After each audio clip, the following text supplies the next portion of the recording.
ఇస్తున్నా 15 పేర్లు రాసుకోండి. అవి కాకుండా ఇంకా 2 విడతలు ఉన్నాయి. ఆ 2 విడతలు ఇంకా ఇవి కలిపి అన్ని కలిపి అర్హులైన ప్రతి పేదవాళ్ళకి ఏమంటే ఇందిరామిన్ల పథకం వచ్చిందో నియోజకవర్గాలలో ఎమ్మెల్యేలకు లేని తలకాయ నొప్పి వస్తున్నది. ఇగో చూడుండ్రి, యశస్విని రెడ్డికి ఎట్లా మోసం ఎర్రనిస్తలేరో. ఇందిరామిన్లు మాకెందుకు ఇయ్యలేదు, మేము మీ కండ్లకు గానొస్తలేమా అని చుట్టూ చేరిండ్రు. ఎమ్మెల్యే వస్తున్నదని తెలుసుడుతోని ఈగలు ముసిలినట్టు దగ్గరికి చేరిండ్రు.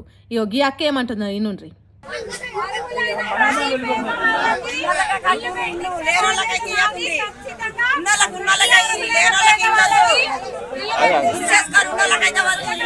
వింటున్నారా?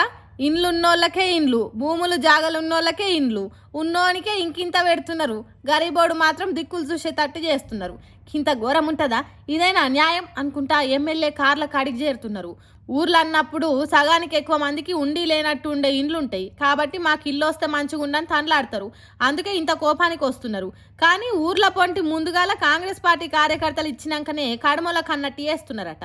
బీదలు గరీబ్లు అనేది ఏం లేదు, ఫస్ట్ కాంగ్రెస్ కార్యకర్తలు అటెన్కనే ఇంకెవ్వలైనా అన్నట్టు చేసి ఏం లేని వాళ్ళని గిట్ల తిప్పల పెడుతున్నారట. అందుకే యశస్విని రెడ్డి వచ్చుడే ఆలస్యం, ఒక్కసారే ఎగబడ్డారు. గుంపులు జనం వచ్చినా ఎమ్మెల్యే యశస్విని రెడ్డి ఓపికగా సమాధానం చెప్పేటందుకు చూసింది. ఈ ఊర్లో ఖచ్చితంగా ప్రతి ఒక్కరికి అర్హులైన ప్రతి పేదవాళ్ళకి ఇల్లు పెట్టించే బాధ్యత నాది. నేను పెట్టిస్తాను.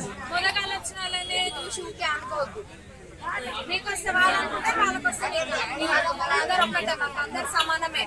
ఎవరికైనా ఇల్లు పెట్టియాలనే ఉంటది. ఇప్పుడు వచ్చిన ఇందిరమ్మిన్లే ఆఖరి కావు, ఇంకా వస్తాయి. అప్పుడు కొందరికి అటెన్క ఇంకా కొందరికి ఇస్తాం. ఆఖరికి ఊర్లల్లో ఇండ్లు లేనోళ్ళు అనేది ఉండకుండా చేస్తాం అన్నట్టు చెప్పింది. కానీ జనం వింటారా?